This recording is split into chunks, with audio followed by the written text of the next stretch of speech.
Hello दगड़ियों, जय माता दी, राधे राधे।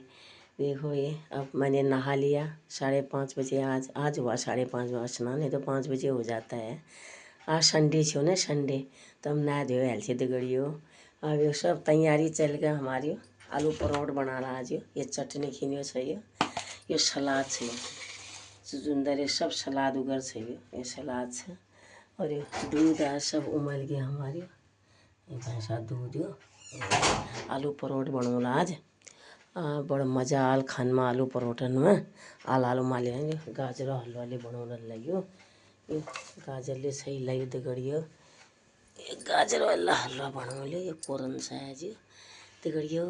देख ठंडो बहुत हो रही ला, दिल्ली में बहुत ठंडो होगी से, बहुत ठंडो हो रही। ना देवे आप पूछ पाठ खिन जा मल के दगड़ियो। फिर पिन भैया चाहा हा पूछ कर बेर ये भगवान जी पूजा कर हमार भोग लगाए तब मुँह शांति तब मिल सी दगड़ियो। ठीक है वहाँ फिर मिल लो। हाँ।